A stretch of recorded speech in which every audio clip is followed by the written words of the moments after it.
ಆತ್ಮೀಯ ವೀಕ್ಷಕರೇ, ಸರ್ಕಾರಿ ನೌಕರರಿಗೆ ಮತ್ತು ಪಿಂಚಣಿದಾರರಿಗೆ ಒಂದು ಸೌಲಭ್ಯ ಸರ್ಕಾರದಿಂದ ಮಹತ್ವದ ಆದೇಶ.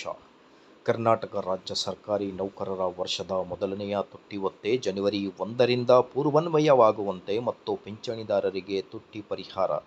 ಹಳೆ ಪಿಂಚಣಿ ಯೋಜನೆ ಈ ಮೂರರ ಕುರಿತು ಇಂದಿನ ಈ ಒಂದು ವಿಡಿಯೋದಲ್ಲಿ ಬನ್ನಿ ವೀಕ್ಷಕರೇ, ಮಾಹಿತಿ ಏನಿದೆ ಅಂತ ಡೀಟೇಲ್ ಆಗಿ ನೋಡ್ತಾ ಬರೋಣ. ವೀಕ್ಷಕರೇ, ನೀವೇನಾದರೂ ನಮ್ಮ ಯೂಟ್ಯೂಬ್ ಚಾನಲನ್ನು ಫಸ್ಟ್ ಟೈಮ್ ವಾಚ್ ಮಾಡ್ತಾ ಇದ್ದರೆ ದಯವಿಟ್ಟು ವಿಡಿಯೋನ ಲೈಕ್ ಮಾಡಿ, ಅದರ ಜೊತೆಗೆ ನಮ್ಮ ಯೂಟ್ಯೂಬ್ ಚಾನಲನ್ನು ಕೂಡ ಸಬ್ಸ್ಕ್ರೈಬ್ ಮಾಡಿಕೊಳ್ಳಿ. ತಮ್ಗೆ ಗೊತ್ತಿದೆ ಆಲ್ರೆಡಿ, ರಾಜ್ಯ ಸರ್ಕಾರಿ ನೌಕರರ ಸಂಘದ ರಾಜ್ಯಾಧ್ಯಕ್ಷರಾದ CS ಷಡಾಕ್ಷರಿ ಸರ್ ಅವರು ಆರ್ಥಿಕ ಇಲಾಖೆ ಮುಖ್ಯ ಕಾರ್ಯದರ್ಶಿಗಳಿಗೆ ಮನವಿ ಪತ್ರವನ್ನು ಸಲ್ಲಿಕೆ ಮಾಡಿರ್ತಾರೆ. ನಮ್ಮ ರಾಜ್ಯ ಸರ್ಕಾರಿ ನೌಕರರು ಕೂಡ ಕೇಂದ್ರದ ಮಾದರಿಯಲ್ಲಿ 2% DADRನ್ನು ಘೋಷಣೆ ಮಾಡಬೇಕು ಅಂತ. ಹಾಗಾಗಿ ಈಗ ಸರ್ಕಾರದಿಂದ ಯಾವುದೇ ಅಧಿಕೃತವಾಗಿ ಇನ್ನೂ ಇನ್ಫಾರ್ಮೇಷನ್ ಬಂದಿರುವುದಿಲ್ಲ.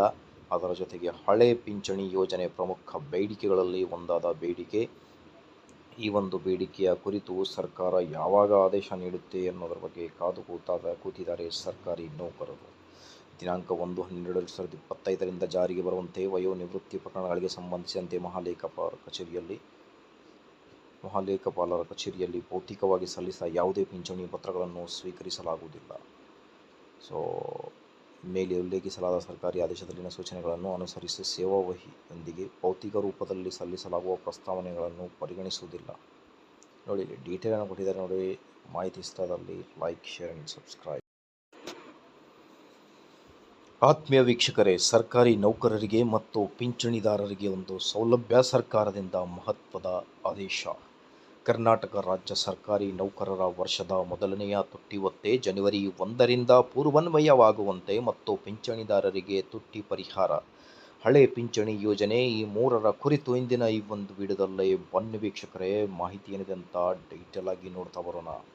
ವೀಕ್ಷಕರೇ, ನೀವೇನಾದರೂ ನಮ್ಮ ಯೂಟ್ಯೂಬ್ ಚಾನಲನ್ನು ಫಸ್ಟ್ ಟೈಮ್ ವಾಚ್ ಮಾಡ್ತಾ ಇದ್ದರೆ ದಯವಿಟ್ಟು ವಿಡಿಯೋನ ಲೈಕ್ ಮಾಡಿ, ಅದರ ಜೊತೆಗೆ ನಮ್ಮ ಯೂಟ್ಯೂಬ್ ಚಾನಲನ್ನು ಕೂಡ ಸಬ್ಸ್ಕ್ರೈಬ್ ಮಾಡಿಕೊಳ್ಳಿ. ತಮ್ಗೆ ಗೊತ್ತಿದೆ ಆಲ್ರೆಡಿ, ರಾಜ್ಯ ಸರ್ಕಾರಿ ನೌಕರರ ಸಂಘದ ರಾಜ್ಯಾಧ್ಯಕ್ಷರಾದ CS ಷಡಾಕ್ಷರಿ ಸರ್ ಅವರು ಆರ್ಥಿಕ ಇಲಾಖೆ ಮುಖ್ಯ ಕಾರ್ಯದರ್ಶಿಗಳಿಗೆ ಮನವಿ ಪತ್ರವನ್ನು ಸಲ್ಲಿಕೆ ಮಾಡಿರ್ತಾರೆ. ನಮ್ಮ ರಾಜ್ಯ ಸರ್ಕಾರಿ ನೌಕರರು ಕೂಡ ಕೇಂದ್ರದ ಮಾದರಿಯಲ್ಲಿ 2% DADRನ್ನು ಘೋಷಣೆ ಮಾಡಬೇಕು ಅಂತ. ಹಾಗಾಗಿ ಈಗ ಸರ್ಕಾರದಿಂದ ಯಾವುದೇ ಅಧಿಕೃತವಾಗಿ ಇನ್ನೂ ಇನ್ಫಾರ್ಮೇಷನ್ ಬಂದಿರುವುದಿಲ್ಲ. ಅದರ ಜೊತೆಗೆ ಹಳೆ ಪಿಂಚಣಿ ಯೋಜನೆ ಪ್ರಮುಖ ಬೇಡಿಕೆಗಳಲ್ಲಿ ಒಂದಾದ ಬೇಡಿಕೆ. ಈ ಒಂದು ಬೇಡಿಕೆಯ ಕುರಿತು ಸರ್ಕಾರ ಯಾವಾಗ ಆದೇಶ ನೀಡುತ್ತೆ ಅನ್ನೋದರ ಬಗ್ಗೆ ಕಾದು ಕೂತಿದ್ದಾರೆ ಸರ್ಕಾರಿ ನೌಕರರು. ದಿನಾಂಕ 1/12/2025ರಿಂದ ಜಾರಿಗೆ ಬರುವಂತೆ ವಯೋನಿವೃತ್ತಿ ಪ್ರಕರಣಗಳಿಗೆ ಸಂಬಂಧಿಸಿದಂತೆ ಮಹಾಲೇಖಪಾಲರ ಕಚೇರಿಯಲ್ಲಿ ಭೌತಿಕವಾಗಿ ಸಲ್ಲಿಸಿದ ಯಾವುದೇ ಪಿಂಚಣಿ ಪತ್ರಗಳನ್ನು ಸ್ವೀಕರಿಸಲಾಗುವುದಿಲ್ಲ. ಮೇಲೆ ಉಲ್ಲೇಖಿಸಲಾದ ಸರ್ಕಾರಿ ಆದೇಶದಲ್ಲಿನ ಸೂಚನೆಗಳನ್ನು ಅನುಸರಿಸಿ ಸೇವಾವಹಿಯೊಂದಿಗೆ ಭೌತಿಕ ರೂಪದಲ್ಲಿ ಸಲ್ಲಿಸಲಾಗುವ ಪ್ರಸ್ತಾವನೆಗಳನ್ನು ಪರಿಗಣಿಸುವುದಿಲ್ಲ. ನೋಡಿ, ಡೀಟೇಲ್ ಅನ್ನು ಕೊಟ್ಟಿದ್ದಾರೆ ನೋಡಿ. ಮಾಹಿತಿ ಇಷ್ಟದಲ್ಲಿ ಲೈಕ್, ಶೇರ್ ಆ್ಯಂಡ್ ಸಬ್ಸ್ಕ್ರೈಬ್.